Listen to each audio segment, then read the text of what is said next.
લોકમત ન્યૂઝમાં આપનું સ્વાગત છે। હાલમાં ગરમીમાં સતત વધારો નોંધાઈ રહ્યો છે, ત્યારે શહેરમાં આગ લાગવાના બનાવોમાં પણ વધારો થઈ રહ્યો છે। વડોદરા શહેરના લાલબાગ બ્રિજ ઉતરતા બાજુમાં આવેલ ઐતિહાસિક લક્ષ્મી વિલાસ પેલેસના કમ્પાઉન્ડ વિસ્તારમાં આજે અચાનક ઇલેક્ટ્રિક વાયરમાં શોર્ટ સર્કિટ થતાં આગ ભભૂકી ઉઠી હતી। ઘટનાના પગલે આસપાસના વિસ્તારમાં અફરાતફરીનો માહોલ સર્જાયો હતો। આગની જાણ થતાં જ બદામડીબાગ ફાયર સ્ટેશનના ફાયર ફાઇટરો તાત્કાલિક ઘટના સ્થળે દોડી આવ્યા હતા અને આગ ઉપર કાબૂ મેળવવાની કામગીરી હાથ ધરી હતી। પ્રાથમિક માહિતી મુજબ ઇલેક્ટ્રિક વાયરિંગમાં શોર્ટ સર્કિટ થતાં ઝાડીઓ અને સૂકા ઘાસમાં આગ ફેલાઈ હતી।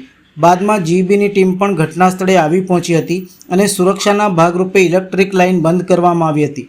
વીજ પુરવઠો બંધ કર્યા બાદ ફાયર વિભાગ દ્વારા આગ બુઝાવવાની કામગીરી વધુ ઝડપી બનાવવામાં આવી હતી। ફાયર વિભાગની સમયસરની થતી કામગીરીને કારણે આગ વધુ ફેલાય તે પહેલાં જ કાબૂમાં લઈ લેવામાં આવી હતી। સદનસીબે સમગ્ર ઘટનામાં કોઈ ઈજાગ્રસ્ત થયું નથી। આગ કાબૂમાં આવતા સૌએ હાશકારો અનુભવ્યો હતો। બદામડીબાગ કંટ્રોલ રૂમથી અમારા કોલ આવ્યો। બદામડીબાગ ફાયર સ્ટેશન કોલ આવ્યો એટલે તરત કોલ મળતા જ અમે લાલબાગ બ્રિજ પૂરો થતાં વિશ્વામિત્રી જતા જમણી બાજુ આગ લાગી છે એવો મેસેજ મળ્યા અમને।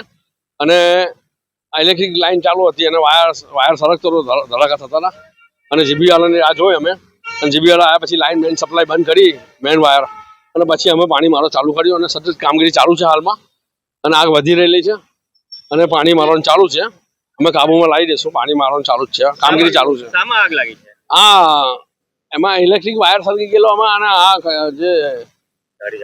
જે ઝાડીઓમાં આગ લાગેલી, ઘાસમાં આગ લાગેલી, પકડાઈ ગયેલી બધી અને અમે કાબુમાં લઈ લીધી છે।